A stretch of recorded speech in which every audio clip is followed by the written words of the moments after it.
even without English and Maths, no promotion. Even if you have 9 credits, if English and Maths is not there, no promotion. And in SSY, you must have your core subjects. If you're in science class, you must have biology, chemistry, physics, maths, and English. Mrs. Omobolande Anyitete of St. Louis Grammar School, Akure, said the school is prepared to break more records. According to her, 3 of their students who had traveled to United States of America to represent the country in an academic competition are back in school. On Thursdays, we usually meet, the teachers and the management. That is where we start from. We prepare. If you move around now, the lesson notes of the teachers, everything, they are ready. And it was on that Thursday that they submitted their questions for principals and tests. And the students on their own side, they have printed their results. They have collected their results. So some of them, they already are aware of where they belong. So definitely most of them, you move around, you see most of them in the classes. They have started the principal's test already. At the United CAC Grammar School, OSRC's camera lens caught the school principal, Mrs. Grace Adewumi, meeting with the school teachers on the best way to improve on the school's record. The season we are now is rainy season, so by the time we got to the school this morning, the whole thing was pushy, but by the grace of God and with the efforts of God and the students, we have been able to cut down some gases. We're getting ready. Some class teachers have gone to their various classes to see to the classes, so that the sitting arrangements will be properly done, the classes will be neat. By tomorrow, we will start the principal's test and all other things will follow. Principal of Aquinas College, Adebisi Jimbola, on his own part informed that proper arrangements have been made to ensure smooth running of the term, as classes were already treated for convenience of the students. We've sprayed all the grasses with herbicides.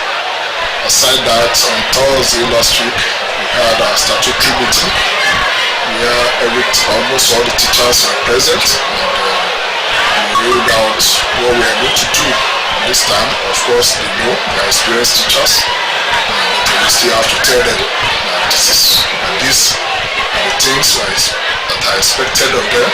All the school heads promised accelerated progress and improved performance of both staff and students in the 2022-2023 academic session in line with government's goals. Omoniola Mbiji, OSRC News.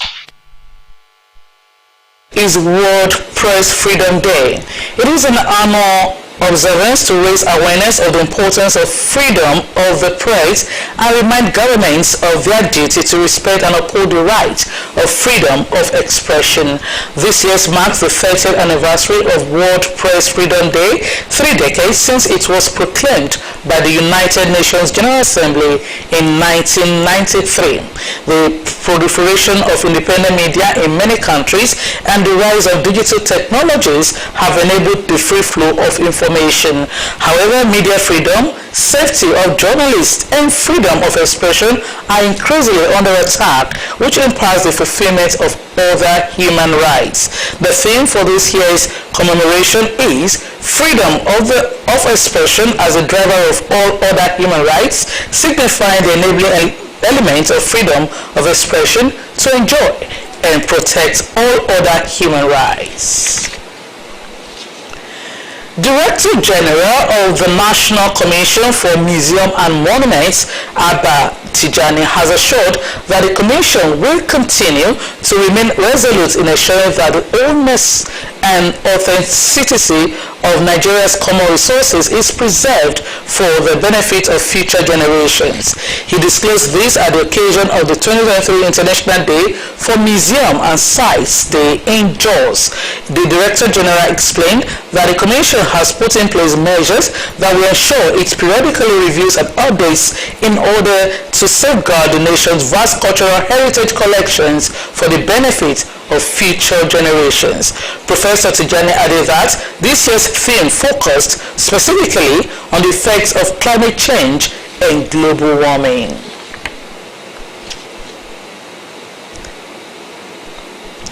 The Nigerian Labour Congress (NLC) has called for workers in Imo State to withdraw their services while raising the alarm over what is called anti-workers practices. According to a circular by NLC General Secretary Emmanuel Ugwaja, the directive is based on the resolutions of a joint emergency meeting of the Central Working Committee CWC of NLC and Trade Union Congress of Nigeria. Without providing details, the circular noted that May Day development in Imo State was discussed at the meeting. The circular consequently requested all affiliates to issue the necessary directives to their state council in Imo State to embark on a comprehensive withdrawal of their services in the state by midnight Tuesday in compliance with the joint CWC decision. The NLC added that the participation of the affiliates was central to achieving their collective objectives. President Muhammadu Buhari says the repositioning of the military through training, networking and equipping will turn it into a force of global reckoning, urging officers to keep giving their best to the nation. The president said this while speaking at the commissioning of the nationwide Secure Defense Headquarters Communications Network in Abuja. Buhari assured that the government will sustain its role in meeting the demands of the armed forces by evolving necessary initiatives to enhance their position. The patriotism, loyalty, sense of duty and gallantry of the armed forces was extolled by President Buhari at the event.